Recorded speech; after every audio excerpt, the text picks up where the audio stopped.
pessoal ali do recreio se animar e começar a fazer perguntas. Nesses fóruns de educação, onde os sindicatos sempre estão presentes, as escolas sempre ficam aguardando algo mais objetivo e concreto para resolver lá na base o seu problema, né? Nós deparamos todos os dias com dificuldades. Falei dessa aqui do PROCON e do Ministério Público, que são onde os sindicatos conversam, sempre os problemas são comuns, né? E a ideia, agora na construção da nova base nacional, eu acredito que é uma oportunidade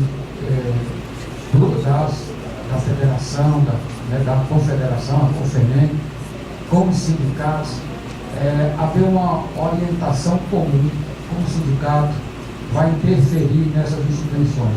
Nós temos questão do Ministério Público, nós temos questão de Procuradoria, até o nosso amigo do Piauí está aqui, ele tem falado naquele caso que também tem acontecido lá no Ceará, em que um aluno do primeiro ano, o juiz dá uma liminar, e esse aluno já está no segundo, terceiro, quarto semestre, né? Quando a liminar cai, aí a família vem procurar a escola desse aluno que não concluiu, que tem que constar, né, no regimento, como o professor Lara tem sempre orientado, tem que constar no regimento, né, que a sua carga horária, que o primeiro ano, o segundo ano, não é condição da escola emitir certificado. Então são problemas que a escola do dia a dia passa. Outro problema também nessas discussões é exatamente a divisão entre tudo que é da escola, da livre iniciativa e da escola pública, né? Parece que nós estamos doido do Brasil, né? Tudo que é público não diz respeito a nós, e tudo que nós fazemos não diz respeito ao Brasil. Por exemplo, para ter um professor no concurso, que sempre os concursos vêm e tiram o professor em qualquer tempo, em qualquer hora, né, da escola, esse professor é preparado por nossas escolas, inclusive com congressos, com seminários. É o professor de primeiro emprego, muitas vezes, porque a escola pública não absorve. Lá nos editais tem que ter, no mínimo, no caso do Ceará, 3 anos de carteira assinada, a prova lá do contrato. Então, muitas vezes, tudo congresso, carteira de professor em cinema, teatro, não, só vale se for da escola pública. Como se o professor da escola da livre iniciativa ele não fosse o professor, tá certo? Então, tudo que se faz hoje no Brasil divide, né? Nós temos até que debater isso, legitimar todas essas ações. Eu acredito que está aí a confederação, está aí os sindicatos, para que as escolas e os seus professorados, né, eles não tenham essa dificuldade. Então são vários.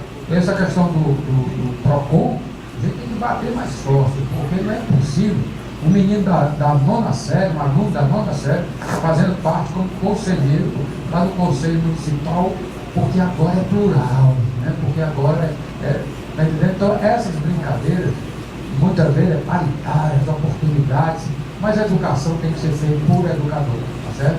Então é uma reflexão que eu faço, né? Enquanto os amigos vêm de lá com novas ideias, né? Mas uma reflexão sobre essa questão da educação. A educação da livre iniciativa, sem desconsiderar a escola pública, tem boas escolas, mas nós fazemos a grande diferença na educação nacional. Isso está comprovado pelas avaliações, né? Tudo isso que nós temos apresentado à sociedade. Somos opções, né? Não é obrigação. Venha uma lei dizer que o voucher educação da escola pública, que é um direito da família, esse voucher livre escolha, vai dizer isso, que aí nós temos que preparar as escolas, não teremos vagas para todos. Então o voucher educação é outro tema que nós temos que discutir para que a família não tenha um só portão. Seja livre. Obrigado. Com relação três situações, três proposições do professor Ayrton. Eu vejo, primeiro, essa questão vamos analisar primeiro as questões do judiciário. Eu não me conformo com imposições dos órgãos públicos naquilo que venham a ferir o direito, o meu direito individual e o direito da instituição. Eu nunca me acomodei com isso. Todas as situações, eu procurava defesa conciliatória antes, mas se não tivesse, o doutor Mauro está por aí, sabe bem disso, recorri de todas as situações. E eu vou ler aqui algo que está no documento, uma das coisas que, quando eu falei aqui sobre a questão dos conselhos. O terceiro ponto, dos direitos de aprendizagem e desenvolvimento da educação infantil, está no documento.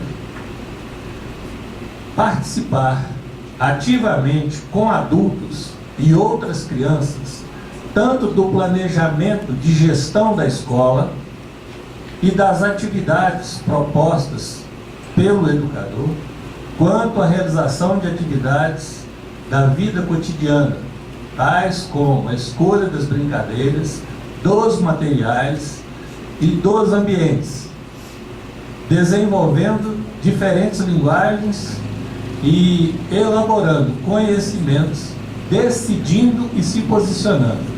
Eu não posso engolir um negócio desse aqui para uma criança de 4, de 5 e de 6 anos, que é a educação infantil, né? Ele é menor incapaz, aí, quer dizer, do mesmo jeito, veja bem que passa uma situação dessa, né? Na nossa barba aí, num linguajar bem comum, mas uma situação dessa passa, e isso aqui, de certa maneira, é o que nós estamos discutindo e debatendo no Conselho da minha cidade, com outro viés e outras particularidades que ali colocaram que são absurdas. Então, o posicionamento nosso foi de participarmos de uma reunião, de apresentar nosso posicionamento, pediram que o Dr. Mauro fizesse uma avaliação e fizesse a crítica do governo, mandamos, mas aí as pessoas que não entendem de educação insistiram na proposta como estava. Eu vou esperar só o secretário assinar, o secretário de Educação assinar, e entraremos com uma ação na justiça imediatamente. Felizmente, como eu falei, quando a gente procura harmonizar, o Conselho nos chamou de novo, encaminhou o documento, o doutor Mauro fez agora, semana passada, o encaminhamento, e eles estão dispostos a nos ouvir, né? Então, com uma separação, aquilo que é da escola pública, pode exigir do jeito que eles quiserem. Aquilo que é apenas da escola pública, não venham impor à escola privada. E aí nós temos uma situação que vai permear também essa fala aqui, e uma outra questão que eu sei que ainda vai ser suscitada, a nossa representatividade. A escola particular, ela quer andar sozinha. Se nós observarmos bem, nós olharmos quantas escolas são filiadas ao sindicato, sendo que todas elas se beneficiam das convenções coletivas, de todo o desgaste que as comissões têm para negociar, de um seminário que vai ser proposto. Então, algumas situações nós temos que realmente tomar uma posição em relação àquilo que nós disponibilizamos para quem não participa e não contribui, né? E agora, esse é um lado da questão da nossa organização de representação. O outro lado é a questão da escola, na sua individualidade. Eu vejo que muitas vezes nós ficamos esperando que algo chegue para nós, como ficamos esperando que chegasse uma base do estadual comum, que chegue um direcionamento em relação de um projeto pedagógico de instituição. Eu vejo que nós precisamos de pensar a nossa escola. Então, como é que vai ser o Enem? Como é que vai ser vestibular de instituição de ensino superior? Certamente nós vamos passar pelo crivo dessas avaliações. E elas vão dar o resultado dos nossos alunos. Só que eu sempre pensei num sentido diferente. Qual é a escola que eu preciso ter? Qual é a escola que eu quero? E aí é o seguinte, ela vai responder o Enem, o vestibular, o sujeito lá da rua que pergunta. Ela tem que atender àquilo que eu penso como educador, aquilo que eu penso como escola. Porque a escola que fica esperando a condução dos seus processos. Externamente ela não tem identidade. Eu sei que isso é um negócio pesado para a gente, mas é uma reflexão que nós precisamos fazer. É uma situação bastante complexa quando nós tratamos aqui da situação de professor. Tu levantou aí a escola privada, prepara o professor, depois ele faz um concurso. Nós falamos da qualidade do professor. Agora, vamos pensar. Vamos pensar. Vamos usar só o neurônio para pensar. 80% vem da escola superior privada. Nós temos que assumir as mazelas, que é o seguinte, aí é onde eu falo de a escola ter sua identidade, e a sua identidade como instituição educacional. E aquelas que são mercantilistas, muitas vezes nós cedemos à pressão daquilo que elas fazem, e pela concorrência predatória nós acabamos nos sujeitando a determinadas coisas. Então a escola tem que saber assim, qual que é a minha missão, qual que é a minha visão, qual que é o meu ideal de escola. E aí, às vezes é difícil. Certa feita eu sofri um assédio de uma instituição, em relação à nossa instituição, onde eu era diretor. Nós perdemos 69 alunos para uma outra instituição. Vamos paz. O que a escola oferece é isso aqui. O que a outra oferece, eu não sei. Eu sei o que eu ofereço. Ah, mas a outra dá um desconto de X. Bom, eu não tenho banca de mercadoria para vender. Educação para mim não é mercadoria para ficar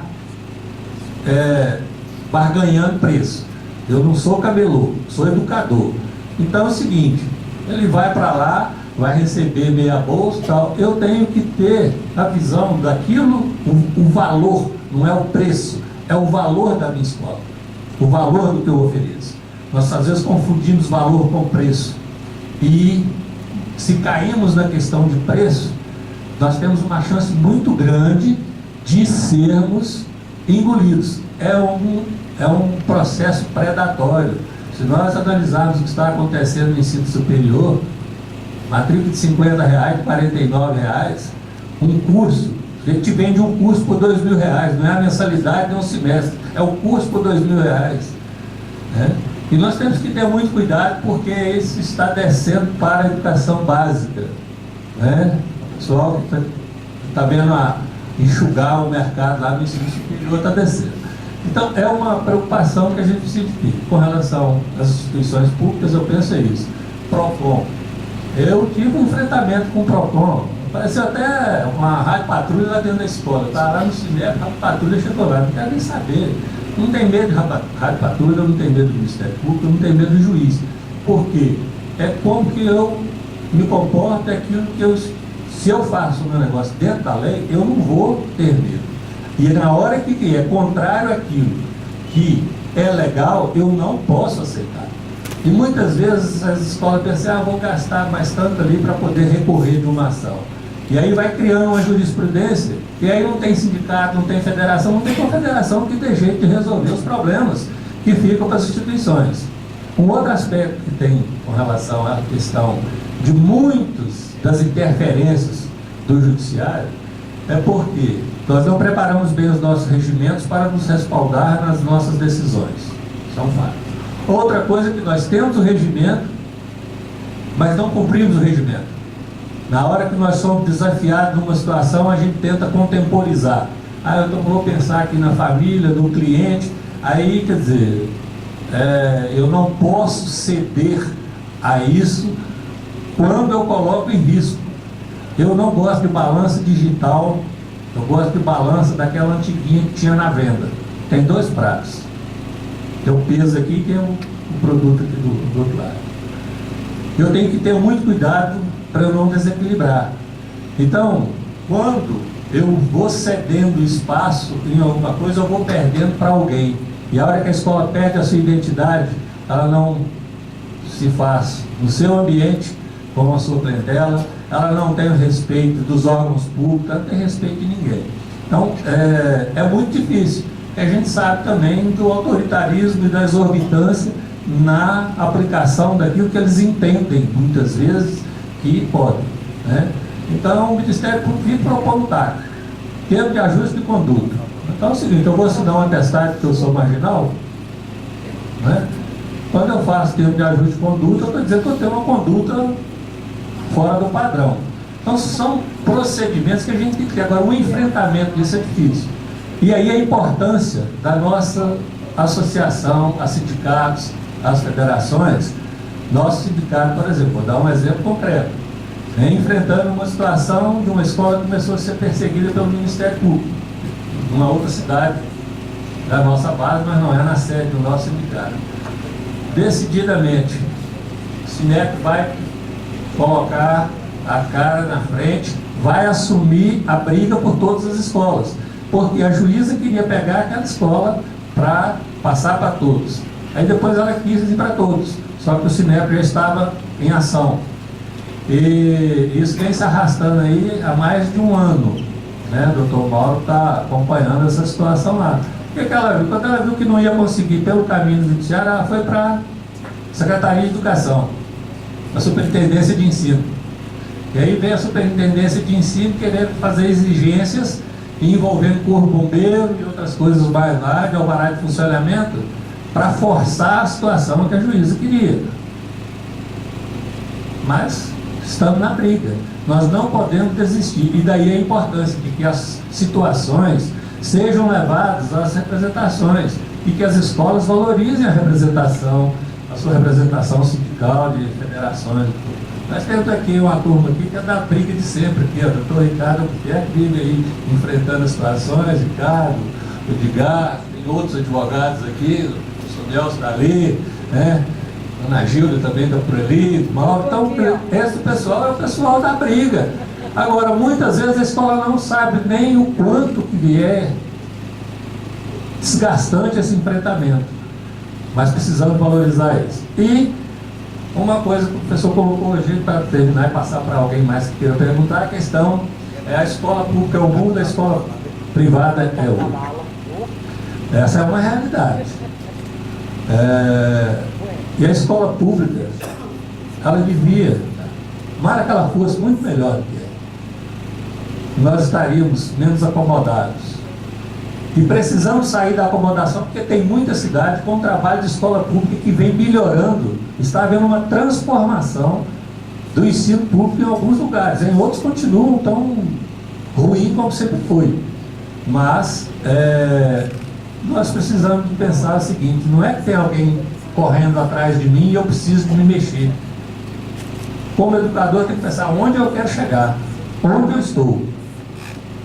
O outro, você olha pelo retrovisor, você está perto, você está longe, mas a sua preocupação tem que ser o seu alvo, não o seu perseguidor. Eu tenho, assim, algumas situações você fala assim, mas isso é muito bonito para falar, né? Eu falo que eu vivi na escola de educação básica, 16 anos, diretamente como diretor, e 5 anos como diretor de assunto acadêmico no ensino superior, com alguns enfrentamentos também que tive. Então, é um posicionamento, e nós temos que ter isso em mente agora, dentro do que eu disse, da necessidade da construção do projeto pedagógico das escolas e da revisão dos regimentos. Os nossos documentos precisam ser bem forjados para que possamos ter sucesso. Vamos delongar mais, porque tem mais perguntas.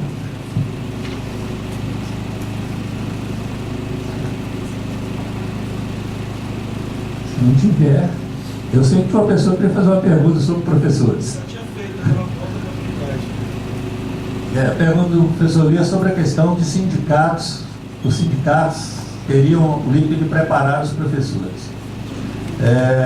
Eu vejo que esse é um serviço que não é o serviço dos sindicatos, mas é um serviço que eles podem prestar, e acho que nós devemos contribuir da melhor forma, né? Agora, talvez nós tenhamos a necessidade de pensar num projeto para isso. Então, de repente, quem sabe nós vamos construir aí uma matriz e procurar uma instituição de ensino superior, né, para chegar lá e fazer o que quer. Então, está aqui a proposta, é para você cumprir a nossa proposta, a nossa necessidade. E se nós ficarmos aí na dependência do que vai chegar pronto para nós, jamais vai nos atender. Da mentalidade que nós temos aí para os cursos de formação de docente não vai chegar. E quando eu falo da formação docente, eu gosto de falar da formação do educador. Por quê?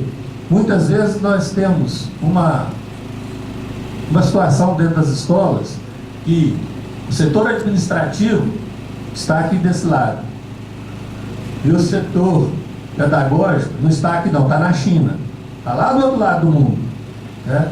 E a escola quer resolver seus problemas.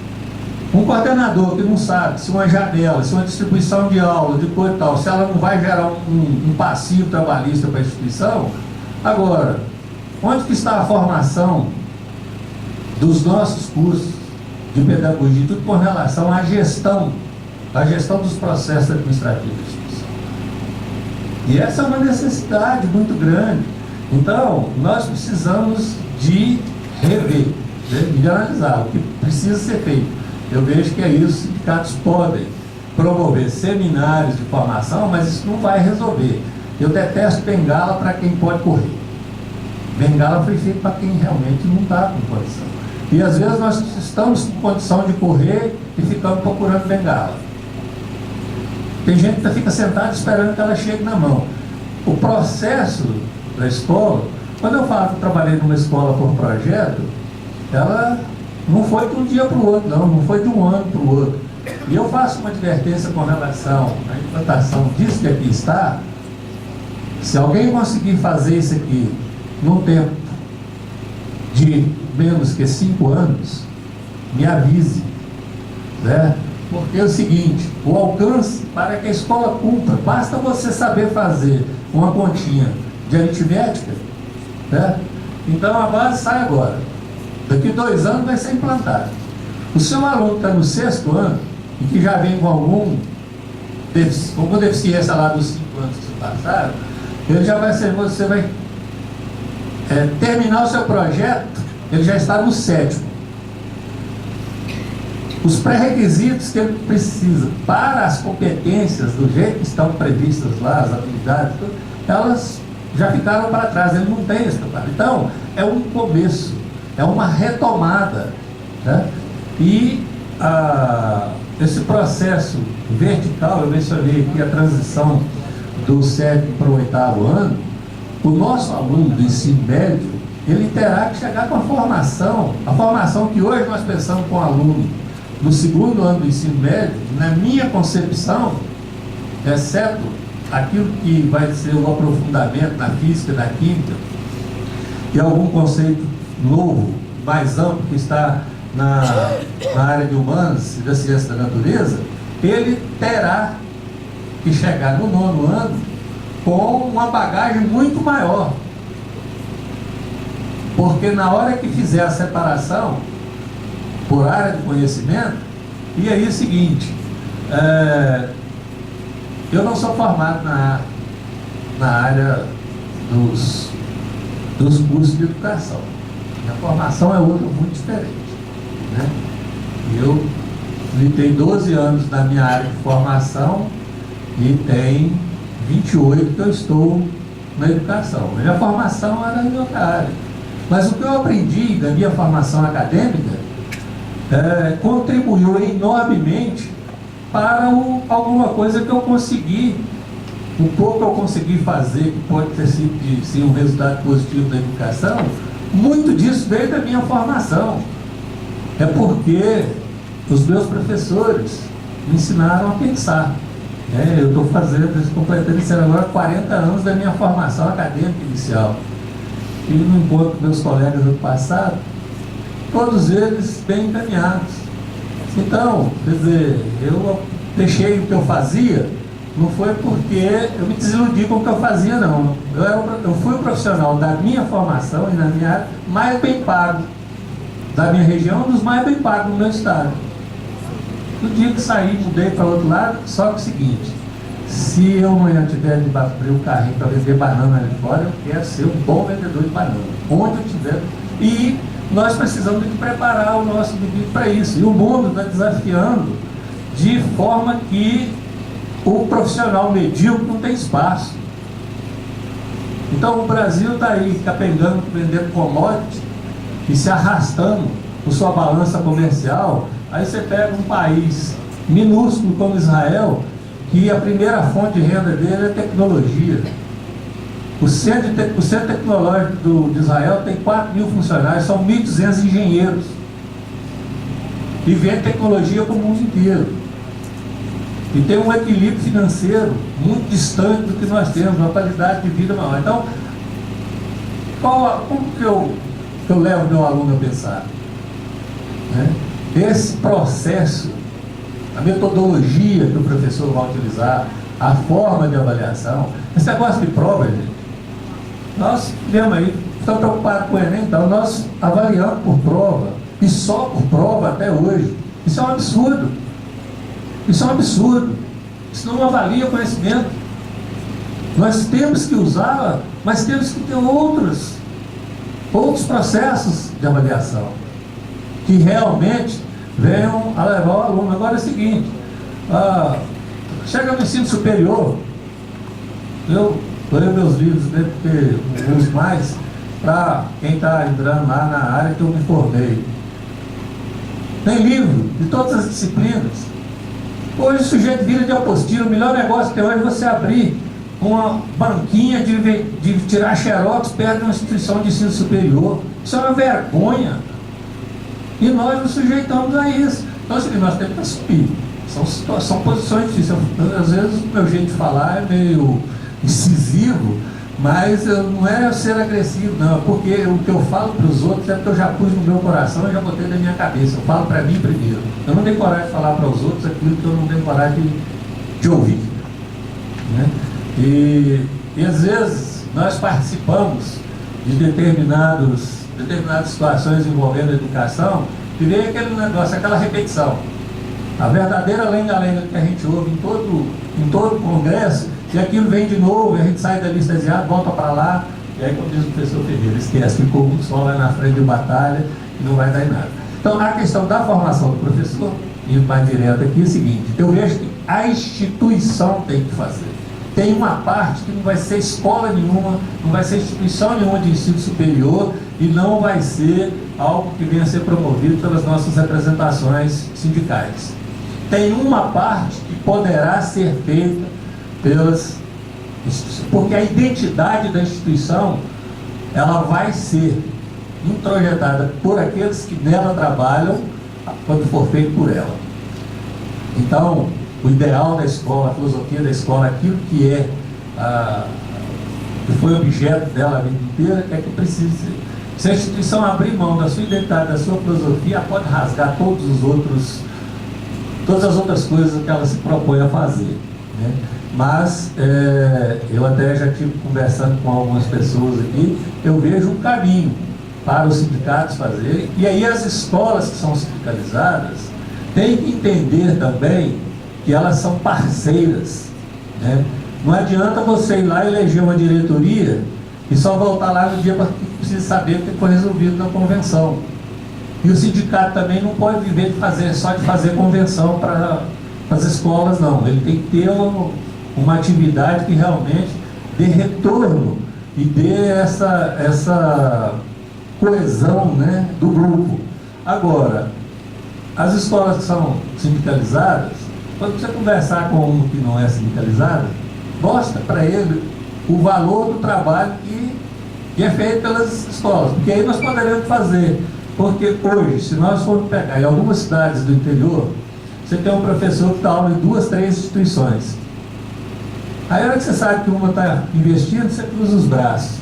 Mas por outro lado, tem o que o pessoal falou, a migração, você prepara o sujeito, depois ele vai para lá. Aí o outro dá uma hora de aula para ele lá e você gastou com ele. Então, são situações a serem administradas e é uma preocupação que a gente tem. A Confemem tem uma Câmara de Educação Básica e tem uma Câmara de Ensino Superior, justamente para que possamos discutir as necessidades e os problemas de cada um dos segmentos, e isso para ser levado à diretoria, ao conselho de representantes da Confemem, para que nós possamos nos mobilizar em direção a dar um retorno maior às escolas. Né? Então, nesse sentido, toda a demanda é preciso chegar. e até mesmo para a construção de uma proposta de capacitação de professores. Mas eu acho muito louvável, muito boa a questão levantada por você, e entendo que aqueles que estão aqui, que ocupam diretoria de sindicato, de federação, devem se apropriar desse questionamento para que possamos trabalhar.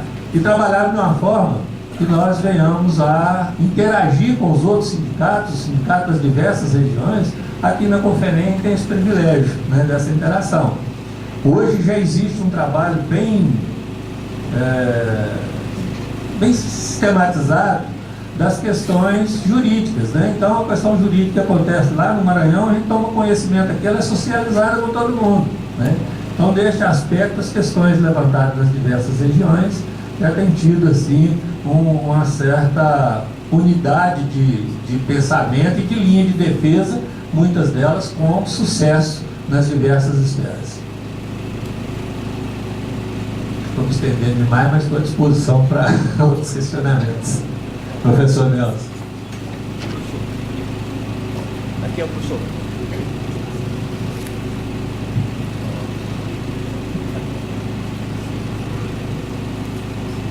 Devido ao adiantado da hora, boa tarde, né?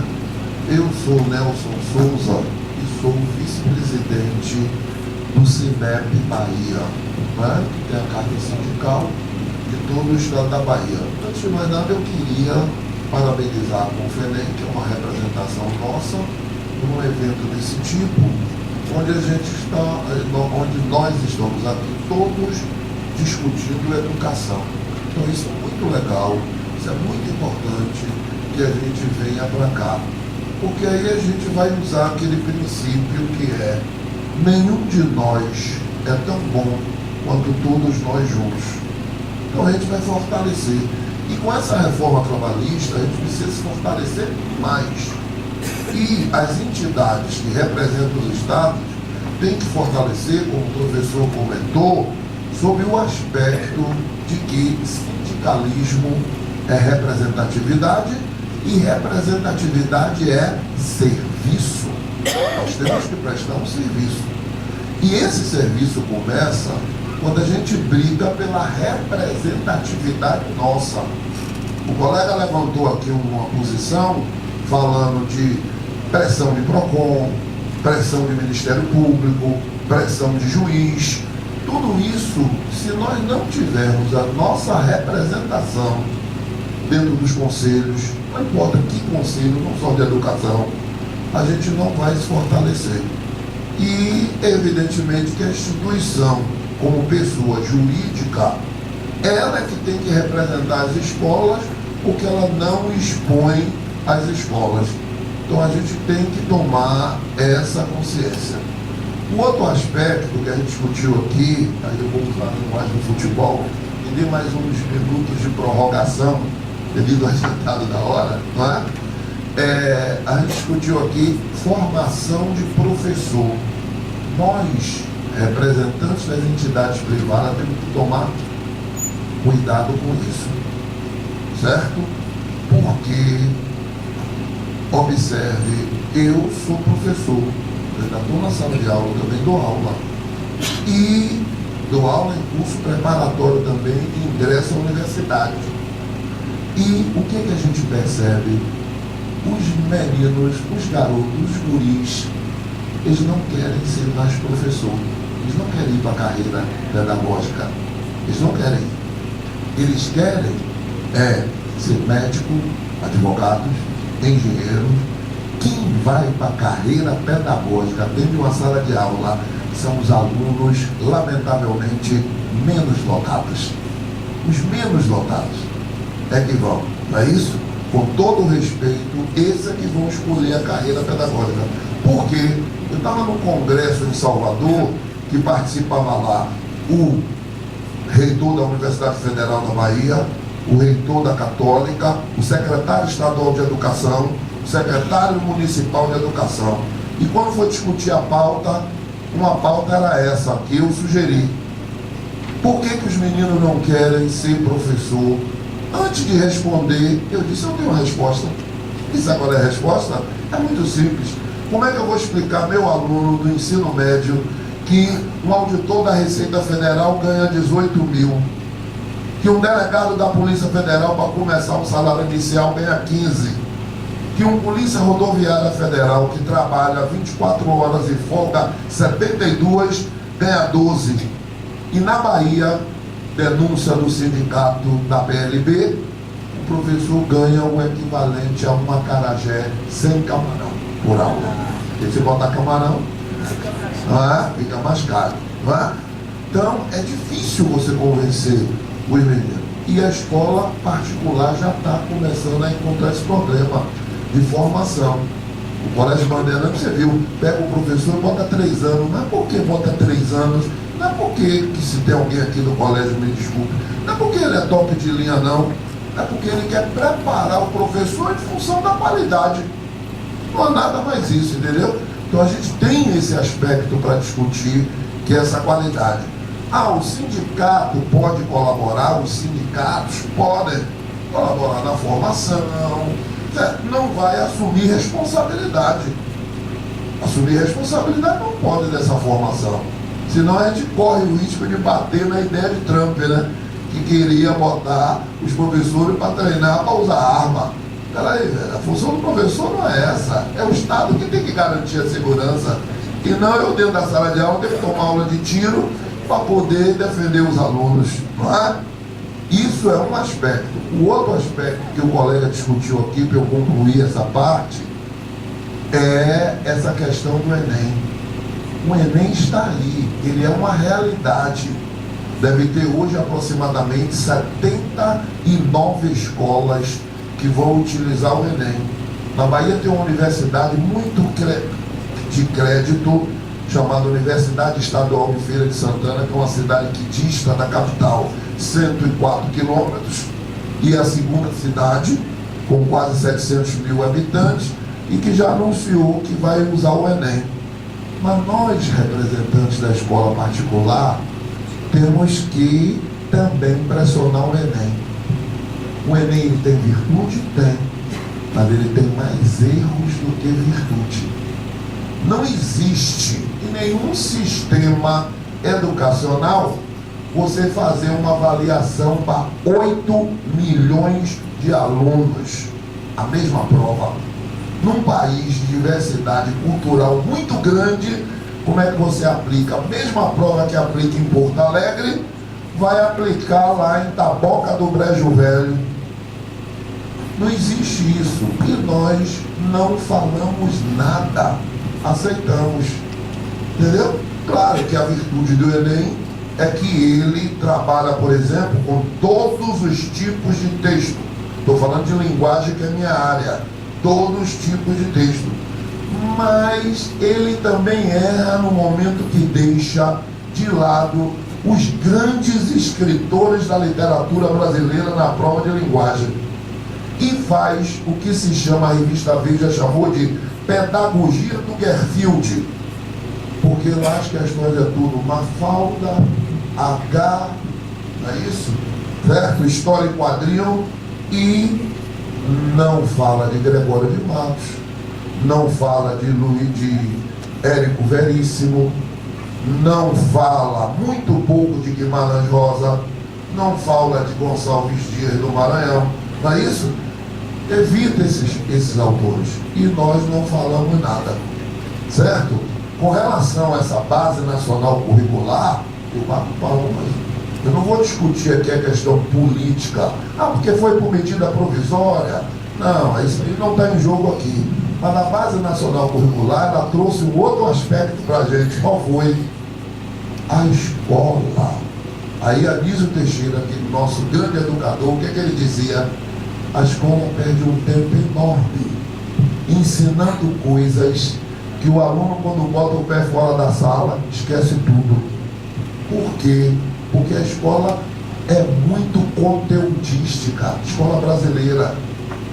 Os alunos aprendem coisa que a professora Maria Helena disse, que o aluno pergunta, e a colega aqui disse, onde é que eu vou usar isso?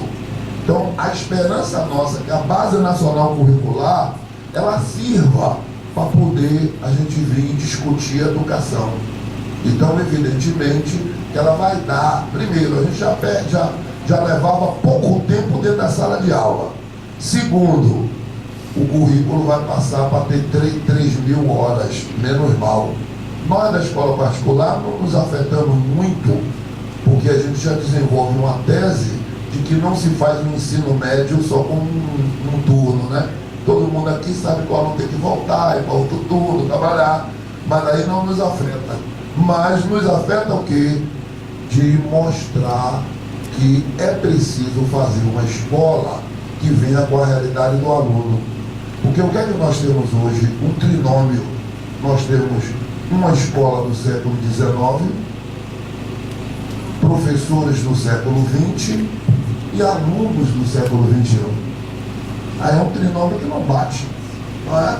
Não bate, certo? Então a gente precisa, é um aspecto interessante para discutir. E para finalizar, o outro aspecto que nós, como representantes de classe, precisamos dizer aos nossos associados na questão da gestão da escola, que os nossos associados, temos que dizer isso a ele, a gente diz isso lá na Bahia: você não é, a escola não é sua, você não é o dono.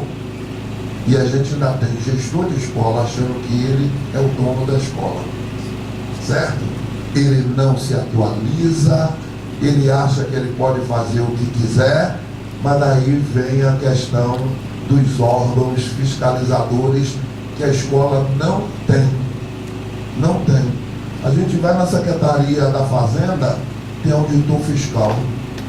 A gente vai à prefeitura, tem rapa para prender mercadoria até, não está discutindo se é legal ou não.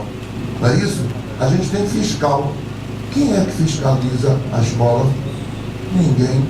Então, acabaram com a figura do inspetor, não é?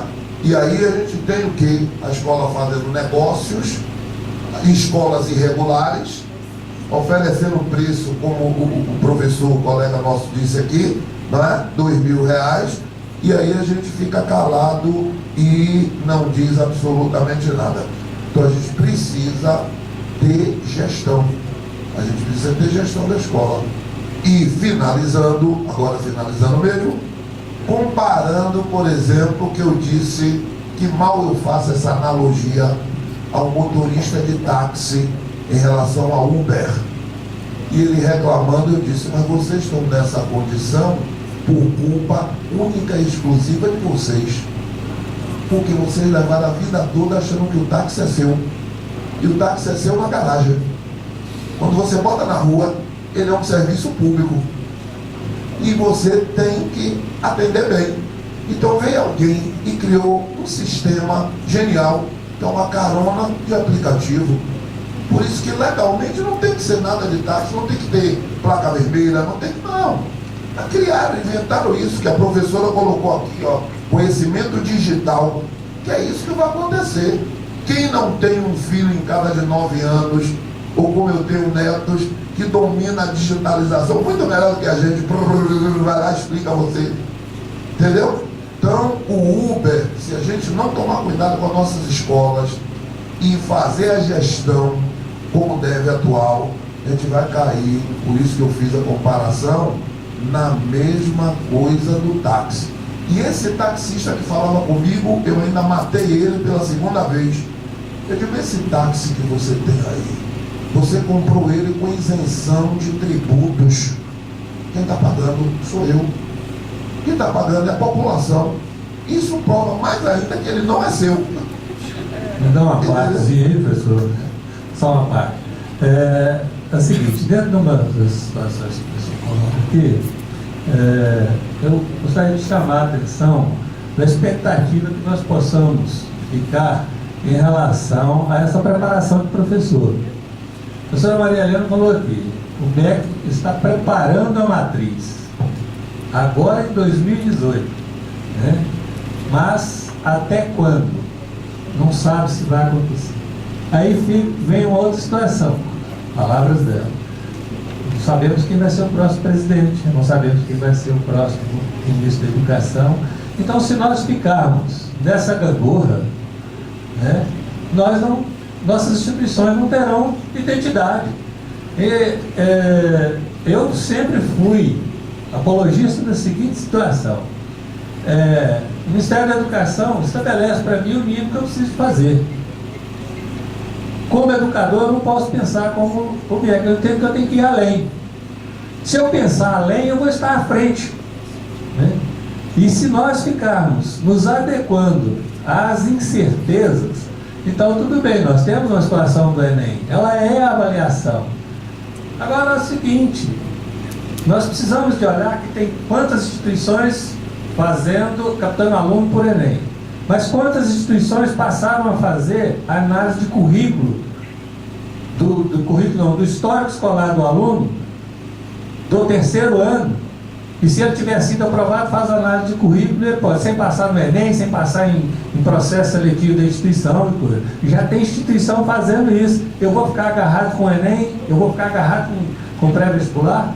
Ele tem que ser a minha preocupação, eu tenho que ter um olhar para ele, mas eu não posso estabelecer o processo de funcionamento da minha instituição em função disso. Amanhã ou depois o médico fala assim, agora não tem Enem, resolvemos que a partir desse próximo ano não tem Enem. Você gastou 3 anos no seu ensino médio preparando aluno para Enem, joga fora o que você fez. Nós vamos ficar nessa... Então, acho que a gente precisa de levantar a cabeça. Nós temos que olhar por cima e estabelecer onde nós vamos chegar. É um desafio. Uma pessoa conversando comigo, mas e a prova do Enem que não vai tirar? Como que eu vou saber o que é supérfluo que está sendo introduzido ali que pode ser tirado? Aí nós vamos ter que ser proativos no processo. Eu acho que nós precisamos de ser proativos. Onde está a maior concentração de alunos do ensino superior? É na instituição pública ou na instituição privada?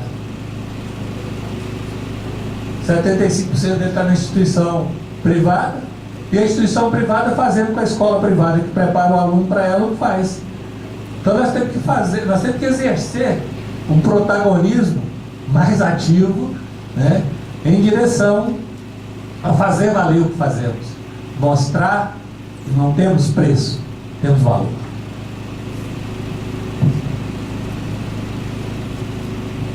Bem, antes de nós encerrarmos esse primeiro momento na parte da manhã, eu queria fazer só algumas colocações, parabenizar o professor Samuel pela explanação que ele fez hoje e que me chamou a atenção uma colocação que ele fez na parte da manhã. Quantos prêmios Nobel no Brasil nós formamos? A Argentina, que é vizinha nossa, um país pequenininho, que acho que deve ser do tamanho do Rio de Janeiro, em número de população, tem 5 prêmios Nobel. O Brasil não tem nenhum. E a questão que se faz presente nesse seminário é o que o professor Samuel colocou no início, ou no meio da fala dele. Qual é a escola que a gente quer formar? Uma escola que forma a pessoa para ser um consumista, e aí a gente vai trabalhar na linha que o professor Nelson colocou, em dizer para ele o quanto que ele vai ganhar no final, quando ele se formar em pedagogo. Ou eu tenho que formar uma pessoa com capacidade de raciocinar e ter amor por aquilo que ele faz. Porque eu não vejo hoje no mundo nenhuma pessoa que se dedica de coração àquilo que ele faz com amor que não seja bem sucedido. Então hoje o pedagogo, ele é mal pago porque ele desenvolve aquilo ali como se fosse uma forma de sobrevivência de consumismo. Então, qual é o ser humano que nós queremos formar hoje? Que tipo de pessoa nós queremos formar nas escolas? É uma pessoa voltada simplesmente para o consumismo, pelo que eu vou poder ganhar no futuro, ou pela pessoa que eu sou como ser humano com capacidade de raciocinar e realizar as coisas no mundo real? Esse é o pensamento que a gente tem. E o fórum para nós discutirmos isso é aqui na Confederação, na Confenem. Nós temos aqui, como o professor Samuel colocou, a Câmara de Ensino Básico. Por que nós não estamos discutindo a forma de pensar em unidade no Brasil inteiro? Somos 27 entes da federação. de 5.700 municípios, se nós não tivermos os estados, pelo menos com os seus sindicatos aqui dentro, representando para multiplicar isso nas bases, nos municípios 5.700, certamente a gente vai ter um pensamento dividido na educação nacional. E nós precisamos fazer a mudança, mudando pela gente mesmo, não é esperando no próximo. E a mudança vem no congregar aonde a gente tem voz e ecoa no Brasil inteiro, que é justamente na Conferência.